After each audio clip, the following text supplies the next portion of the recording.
Assalamualaikum warahmatullahi wabarakatuh. Saya Aulia Rahmawati Mayora dengan NIM akhir 12 akan memaparkan video mengenai materi Fundamental of Biological Treatment atau dasar-dasar pengolahan biologis.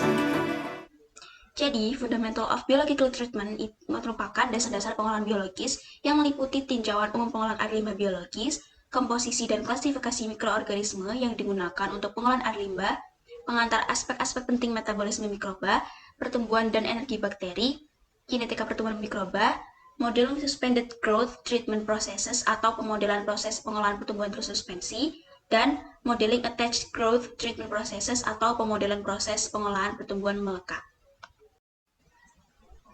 Nah, untuk air limbah industri itu tujuannya untuk menghilangkan atau mengurangi konsentrasi senyawa organik dan anorganik. Karena beberapa konstituen dan senyawa yang terkandung dalam air limbah industri itu bersifat racun bagi mikroorganisme, pra-pengolahan mungkin diperlukan sebelum air limbah industri dapat dibuang ke sistem pengumpulan. Kalau untuk air pengembalian atau drainage irigasi pertanian yang mengandung nutrisi, itu tujuannya untuk menghilangkan nutrisi, khususnya nitrogen dan fosfor, yang mampu merangsang pertumbuhan tanaman air.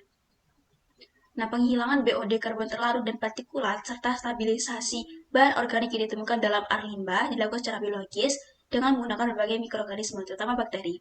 Nah, mikroorganisme digunakan untuk mengoksidasi atau mengubah bahan organik karbon terlarut dan partikulat menjadi produk akhir yang sederhana. Seperti reaksi tersebut, di mana V1 merupakan koefisien stoikiometri.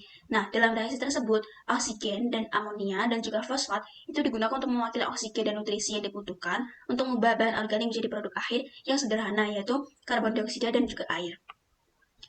Nah, istilah yang ditujukan di atas tanda panah arah itu digunakan untuk menunjukkan fakta bahwa mikroorganisme yang dihasilkan sebagai hasil oksidasi bahan organik. Mikroorganisme juga digunakan untuk menghilangkan nitrogen dan fosfor dalam proses pengolahan air limbah. Bakteri tertentu mampu mengoksidasi amonia atau nitrifikasi menjadi nitrit dan nitrat, sementara bakteri lain itu dapat mereduksi nitrogen teroksidasi menjadi nitrogen gas. Untuk menghilangkan fosfor, proses biologis ini dikonfigurasi untuk mendorong pertumbuhan bakteri dengan kemampuan untuk mengambil dan menyimpan sejumlah besar fosfor anorganik. Karena biomasa memiliki berat jenis sedikit lebih besar daripada berat jenis air, nah maka biomasa ini dapat dipisahkan dari cairan yang diolah dengan pengendapan gravitasi. Penting untuk dicatat bahwa kecuali biomasa yang dihasilkan dari bahan organik itu dipisahkan secara berkala. Pengolahan lengkap belum tercapai karena biomasa merupakan bahan organik yang akan nantinya diukur sebagai BOD dalam limbah. Tanpa pemisahan biomasa dari cairan yang diolah, satu-satunya pengolahan yang dapat dicapai adalah dengan oksidasi bakteri pada sebagian bahan organik yang awalnya ada. Nah, di dalam proses biologis ini ada suspended growth processes atau proses pertumbuhan tersuspensi dan juga attached growth processes atau proses pertumbuhan secara melekat. Apa sih suspended growth processes ini? Suspended growth processes atau proses pertumbuhan tersuspensi dalam proses pertumbuhannya itu mikroorganisme bertanggung jawab atas pengolahan yang dipertahankan dalam suspensi cair dengan metode pencampuran yang tepat. Nah, banyak proses pertumbuhan tersuspensi yang digunakan dalam pengolahan air limbah kota dan juga industri untuk biodegradasi zat organik dioperasikan dengan pemanfaatan oksigen terlarut atau aerobik atau nitrat atau nitrit atau bisa juga disebut anoksik.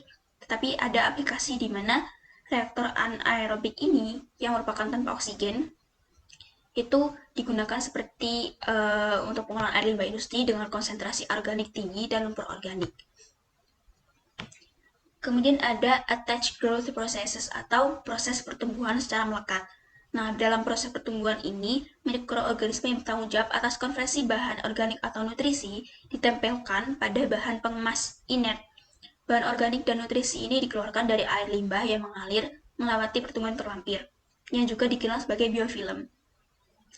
Bahan dari biofilm ini digunakan dalam proses pertumbuhan terlampir meliputi batu, kerikil, terak, kasir, kayu merah, dan berbagai macam plastik dan bahan sintetis lainnya.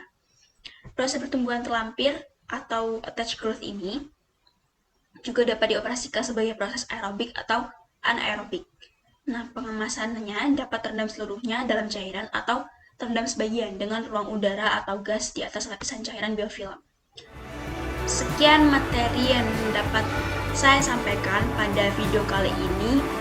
Apabila ada kesalahan kata mohon dimaafkan, and see you.